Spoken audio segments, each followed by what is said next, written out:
Hello everyone, welcome back to the last episode of, or not welcome back, but this is the last episode of Chrono Trigger that I will be showing.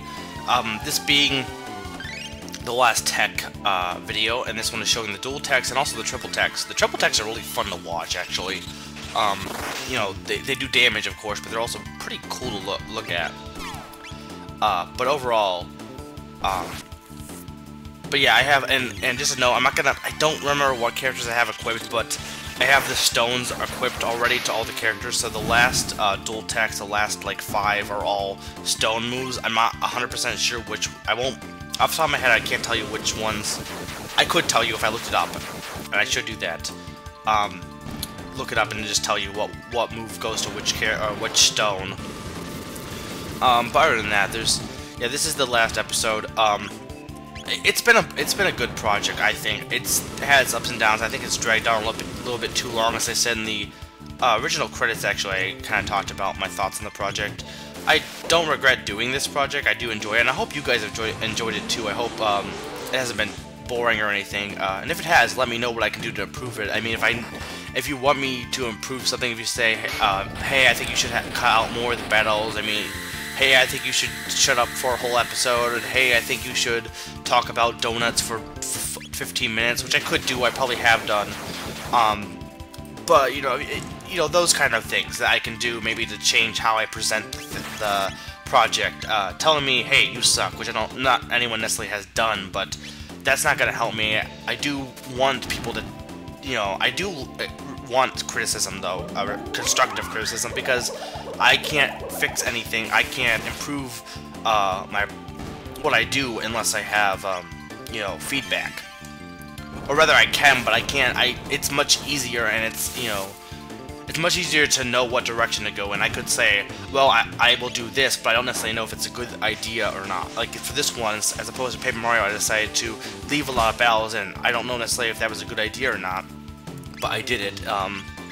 You know, and that kind of feedback. It'd be nice to see some of that if you guys wouldn't mind giving me some of that criticism of sorts.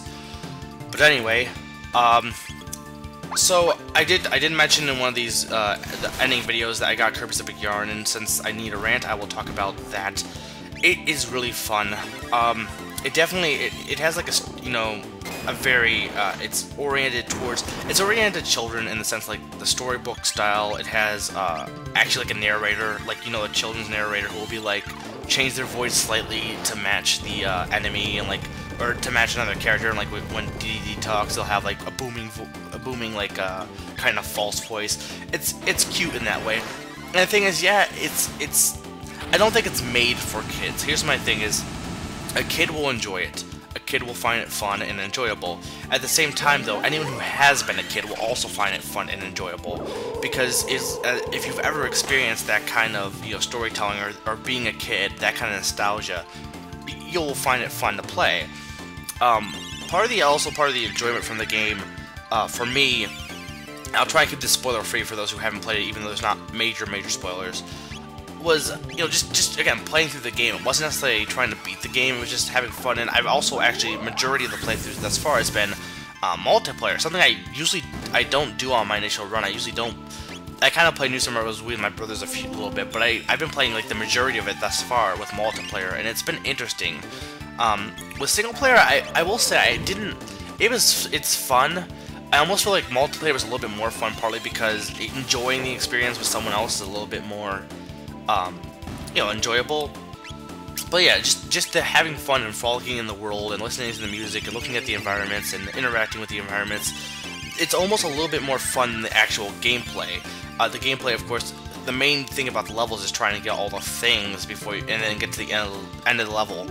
Since you can't die, you would think it would be you know, boring, but it's really, you know, the dying aspect doesn't really come into play at all. I mean, you don't really even, I don't even notice that. I mean, a lot of times there's a lot of parts trying to get past stuff that takes a long time to get past, due to either my friend messing up and knocking me off of a platform, or me just, you know, stupidly not being able to jump right or accidentally falling. The death aspect doesn't come into play that much. The only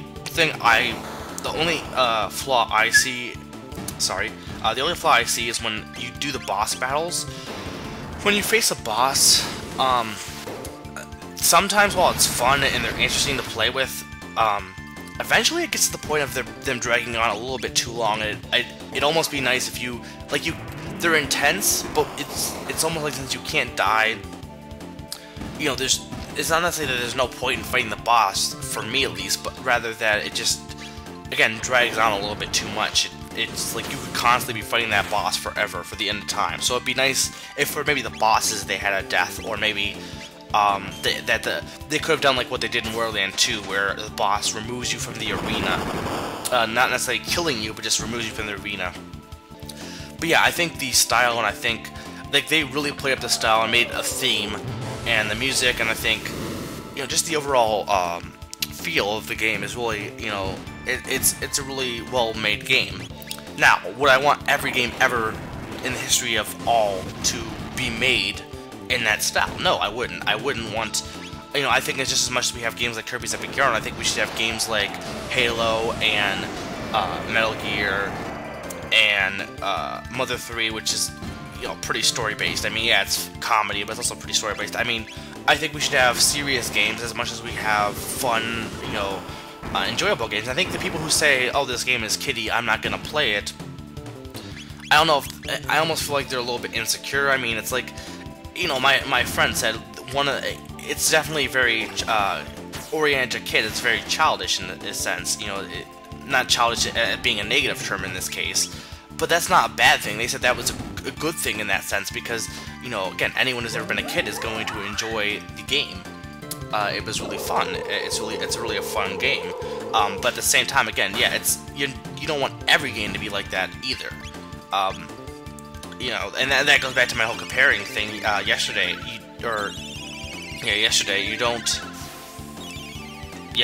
I'm almost thinking maybe, obviously it's gonna screw whatever I said yesterday, but I might actually post these on the same day, since it would make more sense to post these on the same day as opposed to on 2 different days, because they're text. But I don't know, maybe I'll debate that one. You'll know when it's posted. But yeah, it's again, as much as I want, you know, fun, just enjoyable games, I want variety, balance. Balance is key. I don't want every game to be a shooter, hardcore. Well, I don't, of course, but I don't think anyone wants every game to be exactly the same. I think, honestly, we need to stop comparing games a lot, and just, again, we need to focus on what the game is. This is Boogie. Boogie will, the tech, Boogie will, like, stop meaning the characters. It stops our character meter or the enemy's meter, so they can't attack for a while, so it's pretty, a decent move. But yeah, that's I guess my thing is, here's the triple text now. We need balance. I think when we compare games, we compare them and saying that we have an ideal of what every game should be, and there isn't any ideal. The game itself, you should examine it for what it is, because, you know, every game I think is good in its own way, except for the ones that are just really, really awful. But, yeah, some of these, this is probably the worst, triple tech. It's pretty dull. Yeah, that's it. That's pretty dull, to be honest. It's decent, but it's pretty dull. And yeah, sorry if you heard that. My sweet mate started making noise. But yeah, and then this one is Lifeline. I never used this before, so I'm pretty sure what it does is if you die, you will automatically be revived via the angels. It's pretty useful, though. By the time you get it, you'll probably won't be even needing it, because you'll be pretty strong enough anyway. And again, here's when we can start getting into the techs that are pretty awesome to look at. You have another Delta attack, Delta Storm. This one using all the... It's like the one with Marley, except for instead of Marley being a part of it, it's Frog, since Frog is also water. He's water, and Marley is technically ice. And then we have these bugs. This is Fire Zone. Fire Zone is it's decent looking.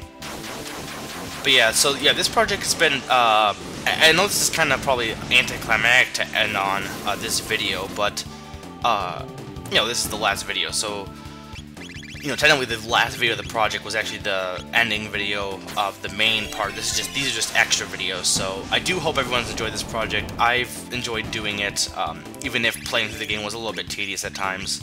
Triple Ray, you've seen this before. So yeah, and then my next Let's Play, again, I don't know when it will be up. I can't necessarily say it will be up this next coming week. I would like it to be, but I can't promise you that. It will be up whenever I have the chance to get it done and done well. So yeah, I just don't want to rush it. So here we have the last of the techs that don't require stones, and the ones that require stones do not include Chrono, I'm pretty sure. The first one is Dark Eternal, which uses the Black Rock. The Black Rock will, of course, allow you, yeah, if you have it equipped to one person, you can use Dark Eternal. This is really trippy. This is when the moves start getting really trippy looking. Like, look at that. That's just trip to the trip. And then the next one is Grand Dream. That's with the Gold Rock. Grand Dream is also pretty... I think it's pretty... Yeah, it's... Watch, this is pretty trippy. Hi, Masa Moon and Masa Moon. Tons of Masa Moons. This next one is the Blue Rock, and it's Omega Flare. Again, this one is also pretty... the ones with the rocks are pretty awesome looking, though. I really like them. I almost wish I would have used them via the during the project. The Poyo Zo dance, that's with the White Rock. This one is also pretty trippy, and again, all of them are trippy to the extent. But that's about the last one. Of course, is the Silver Rock, and that is Spin Strike. And with that, I will be done with this project. This has been Mega Freak 400, and I'm reminding you to enjoy life.